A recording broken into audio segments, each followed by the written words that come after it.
Hello friends, you are welcome in Ganesh English classes 0.1। Actually आज हम लोग वर्ड के बारे में अध्ययन करने जा रहे हैं। साथ ही साथ ये भी देखेंगे कि कौन ऐसा वर्ड है जो सबसे छोटा है। कुछ ऐसे वर्ड हैं जो बहुत बड़े हैं।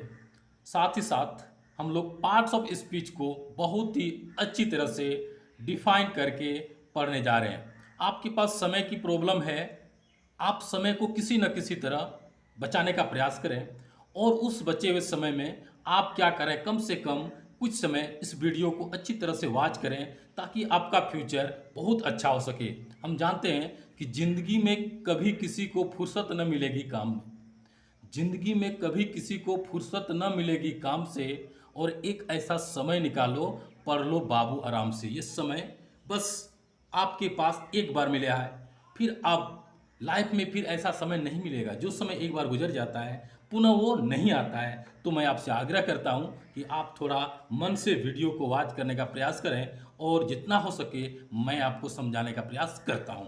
तो हम लोग देखते हैं कि what is a word. Word क्या होता है, शब्द किसे कहते हैं, इसको हम लोग अभी बारीकी से इसका अध्ययन करेंगे और साथ ही साथ इसको किस प्रकार स्मॉल वर्ड के और कुछ बड़े लेटर्स होते हैं, कुछ वर्ड छोटे होते हैं, कुछ वर्ड बहुत बड़े होते हैं, और पार्ट्स ऑफ स्पीच को हम लोग बारीकी से देखने का प्रयास करेंगे।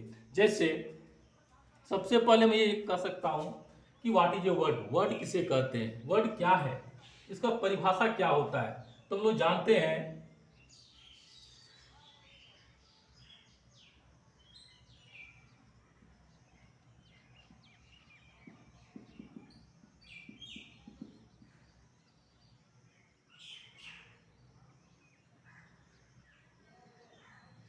a combination of letters which makes a complete many oblique sense is called a word। ये है a combination of letters। ये क्या है, ए combination of letters.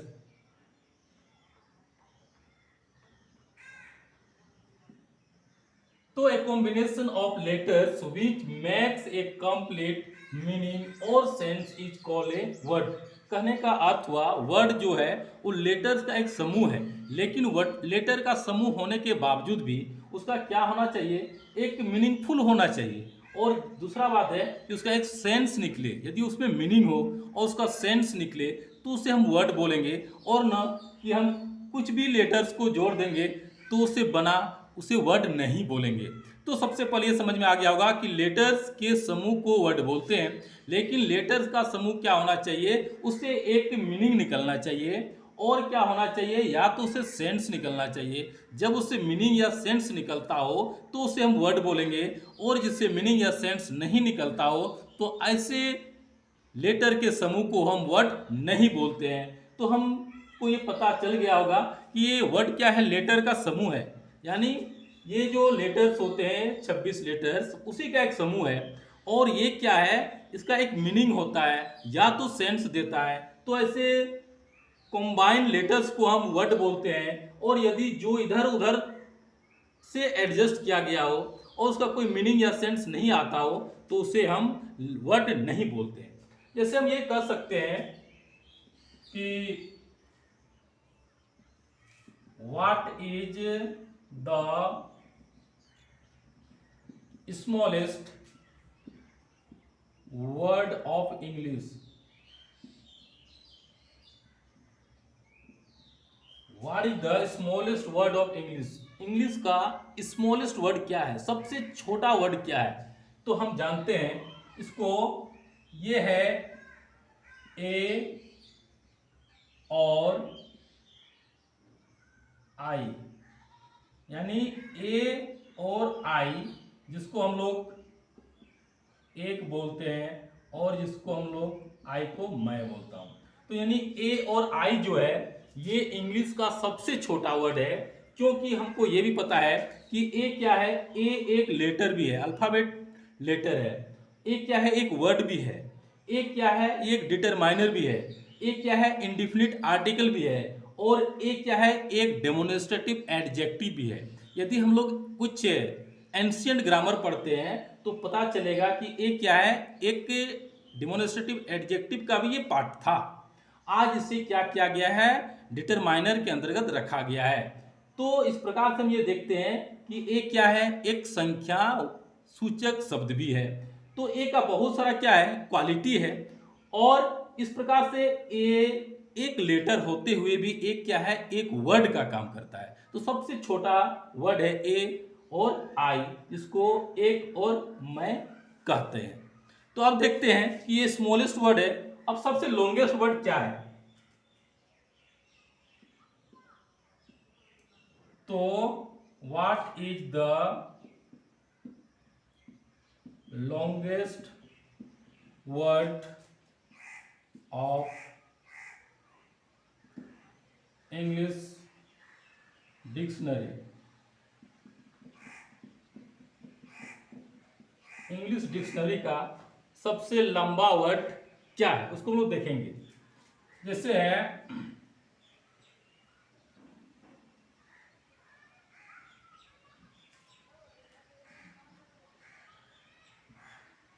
I know mono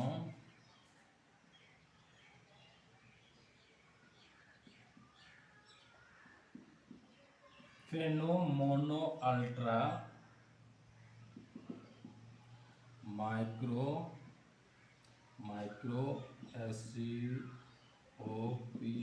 स्कोपिक silico SILICO silico VOLCAN volcano कोनोसिस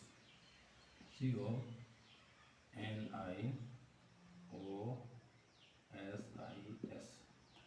तो ये है pneumonoultramicroscopicsilicovolcanoconiosis. ये word आपको दिखाई पड़ रहा होगा। ये सबसे इंग्लिश डिक्शनरी का सबसे बड़ा वर्ड है, वो है pneumonoultramicroscopicsilicovolcanoconiosis. तो हम ये कह सकते हैं कि ये वर्ड सिंपल तरीके से ये एक बड़ा वर्ड है। और यदि हम इसको और देखते हैं तो एक ऐसा वर्ड है जिसे 3 घंटा पढ़ने में टाइम लग सकता है। तो उतने बड़े वर्ड को हम लोग अभी डिफाइन नहीं कर सकते हैं। तो अभी हम सिंपल में दे सकते हैं फेनो mono ultra microscopic silico volcano कोनोसिस। इसको मैंने क्या किया, थोड़ा अलग अलग लिखने का प्रयास किया ताकि इसको क्या होगा, पढ़ने में आसानी हो सके। तो क्या करना है, इसको थोड़ा तोड़ के पढ़ना है। क्या बोलेंगे, फेनो mono ultra microscopic silico volcano कोनोसिस। क्या बोलते हैं, फेनो mono ultra microscopic silico volcano कोनोसिस। तो ये क्या हो गया, इंग्लिश का एक साधारण सबसे बड़ा वर्ड अभी माना जाता है। तो हम लोग ये समझ में आ गया हम लोगों को कि लेटर्स वर्ड क्या होता है, combination of letters which make a complete meaning या sense is called a word. यानी ये कंप्लीट मीनिंग या वर्ड का सेंस देता है उसको वर्ड बोलेंगे। जैसे कुछ भी हो सकता है, हम एग्जांपल्स में ले सकते हैं। जैसे मान लिया क्या है, जैसे है पेन लिख सकते हैं, बुक लिख सकते हैं, टेबल लिख सकते हैं। यानी इसका एक क्या है, स्पेशल मीनिंग आता हो तो इसको हम क्या बोलेंगे, वर्ड बोलेंगे। और यदि मीनिंग नहीं आता हो तो उसको हम क्या बोलेंगे, वर्ड नहीं बोलेंगे। अब जैसे देख सकते हैं what is the smallest word of English का सबसे छोटा वर्ड क्या है, तो वो है ए है और आई है। यानी ये जो है दोनों लेटर है, लेटर होते हुए भी वर्ड का काम करता है। अब देखिए what is the longest word of English dictionary. English dictionary का सबसे लंबा वर्ड क्या है, वो है pneumonoultramicroscopicsilicovolcanoconiosis. तो क्या बोलेंगे, बोलेंगे pneumonoultramicroscopicsilicovolcanoconiosis. तो ये वर्ड क्या है, इंग्लिश वर्ड का सबसे बड़ा वर्ड अभी माना जाता है। और ऐसे बहुत सारे वर्ड्स हैं। फिर हम लोग क्या करेंगे, अब धीरे धीरे पार्ट्स ऑफ स्पीच को बारीकी से देखने का प्रयास करेंगे। चलते तो अब हम लोग देखेंगे कि ये जो है पार्ट्स ऑफ स्पीच क्या होता है, इसके बारे में हम लोग बारीकी से ध्यान देंगे।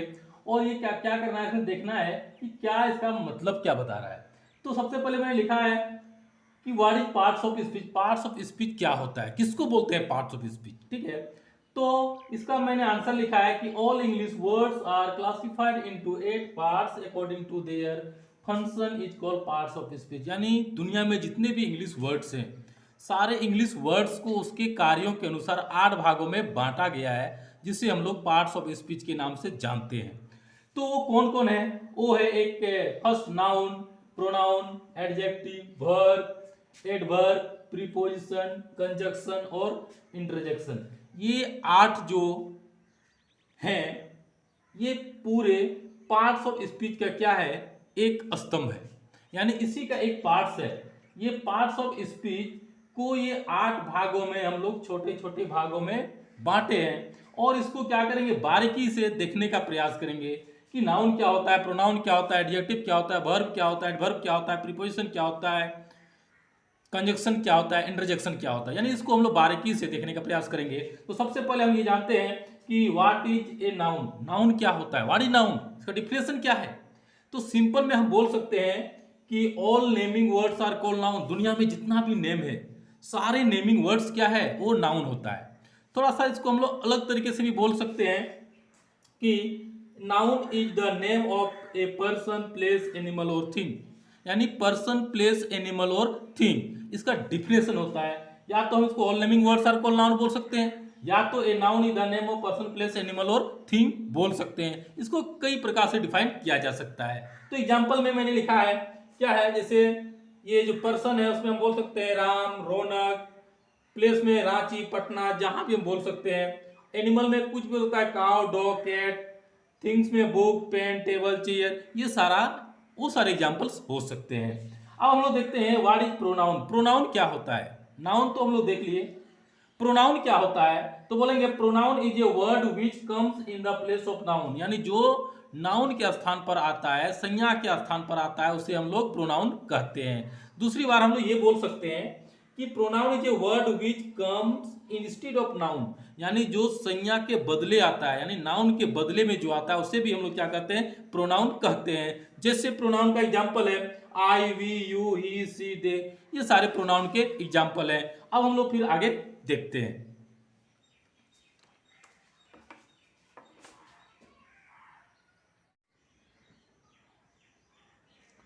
हाँ, तो अब हम लोग ये देखेंगे कि ये क्या होता है। What is an adjective. Adjective क्या होता है। An adjective is a word to which qualify noun और प्रोनाउन। जो नाउन और प्रोनाउन का क्वालिफाई करता है उसको एडजेक्टिव कहते हैं। जैसे she is a beautiful girl, वो कैसी लड़की है, तो ब्यूटीफुल है, सुंदर है। यानी ये जो ब्यूटीफुल है वो क्या हो गया, आपका एडजेक्टिव हो गया। जैसे he is a rich man, वो कैसा है, एक रिच आदमी है। कैसा आदमी है, रिच आदमी है, उसकी विशेषता बतला रहा है, इसलिए ये रिच जो हो गया वो एडजेक्टिव वर्ड हो गया। जैसे he is a poor man, ये पुअर है, कैसा है, तो पुअर है, यानी पुअर क्या है, एक एडजेक्टिव वर्ड है। इस तरह से जो भी नाउन या प्रोनाउन का क्या करेगा, विशेषता बतलाएगा, वो एडजेक्टिव वर्ड होता है। अब हम लोग देखते हैं आगे what is a verb. Verb क्या होता है, तो verb is a word which shows an action, state और पोजीशन।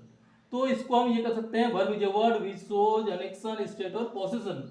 नेक्स्ट बोल सकते हैं हम दूसरा definition, verb is a word which shows that something is being done. यानी जिससे कोई काम का करना होना जाना जाए, जिसे हम लोग क्रिया कहते हैं, वर्ब कहते हैं। जैसे to go, to come, to see, to play, to read, to write, to dance. Actually हम लोग जानते हैं कि वर्ब जब भी होता है वो टू फॉर्म के साथ रहता है, तो हम लोग हमेशा टू फॉर्म के साथ लिखना चाहिए। जब फिर उसको हम लोग डिवाइड करेंगे तो फिर वो अपना फॉर्म में चेंज हो जाता है।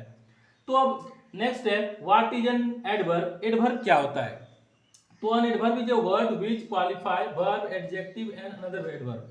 तो क्या हुआ, ये हो गया an adverb is a word which qualify verb, adjective and another adverb. जो वर्ब, एडजेक्टिव और अनदर एडवर्ब का क्वालिफाई करे उसको हम लोग एडवर्ब कहते हैं। तो एडजेक्टिव नाउन और प्रोनाउन का क्वालिफाई करेगा, और एडवर्ब क्या करेगा, वर्ब, एडजेक्टिव और अनदर एडवर्ब का क्वालिफाई करेगा। अब जैसे देखते हैं सी रन स्लोली, वो कैसी दौड़ती है, तो स्लोली दौड़ती है, यानी उसका दौड़ने का जो स्टाइल है वो स्लोली है, तो ये स्लोली जो है वो एडवर्ब हो गया। राम स्पीक्स लाउडली, वो कैसा बोलता है, लाउडली बोलता है, जोर से बोलता है, तो ये लाउडली क्या हो गया, एडवर्ब हो गया। राधा टॉक्स प्राउडली, वो बोलती है तो पूरा घमंडी से बोलती है, तो प्राउडली क्या हो गया, एडवर्ब हो गया। यू राइट करेक्टली, आप सही लिखते हैं, तो ये करेक्टली जो है वो एडवर्ब हो गया। सी बिहेव्स बैडली, वो बिहेव्स करती है, बहुत खराब करती है, यानी उसका जो नेचर है बिहेव करने का वो अच्छा नहीं है, खराब है।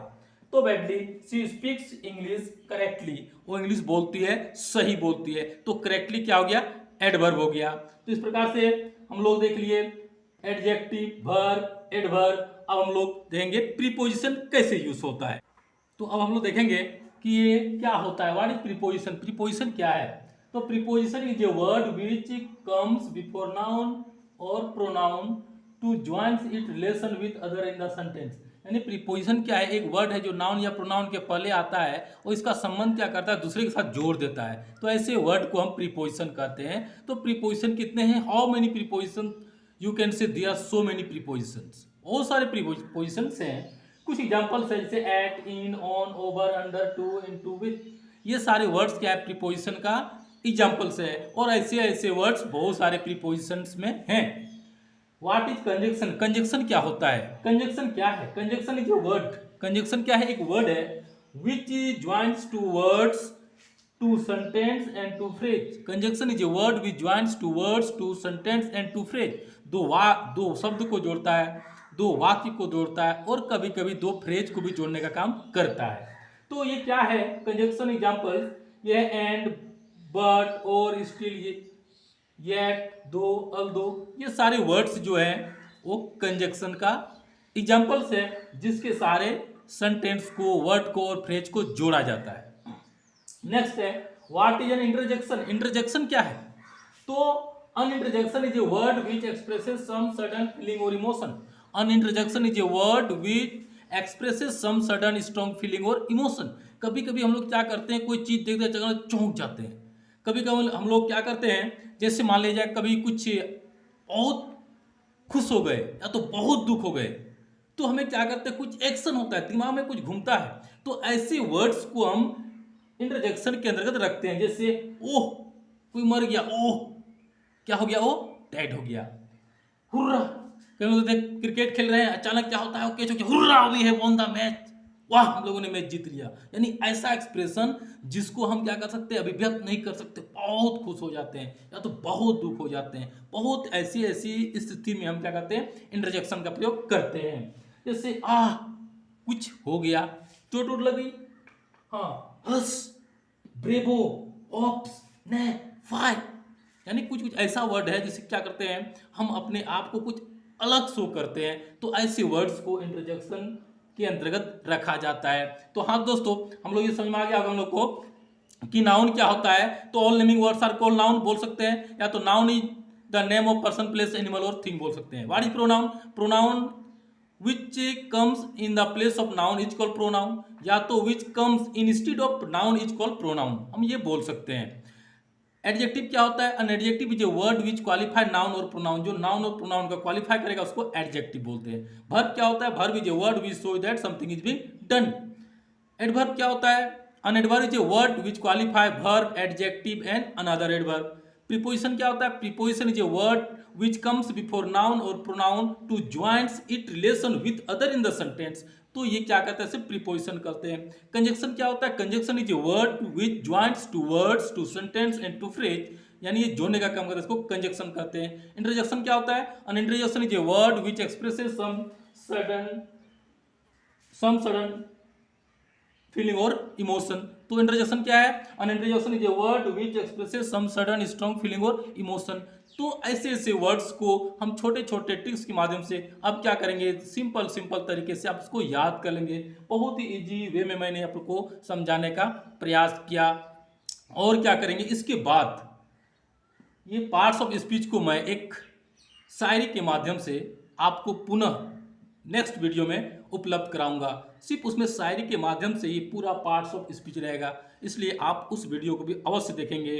और यदि आप मेरे चैनल में न्यू हैं तो आप अवश्य सब्सक्राइब कर लें, बेल आइकन को अवश्य दबा लें, ताकि जो भी हम वीडियो अपलोड करें आप तक पहुंच पाए। और हम जानते हैं कि ज़िंदगी एक राज है जहां हर कुछ छुपाना पड़ता है, ज़िंदगी एक राज है जहां हर कुछ छुपाना पड़ता है, खुशी हो या गम फिर भी एक बार मुस्कुराना पड़ता है। Be happy, thank you.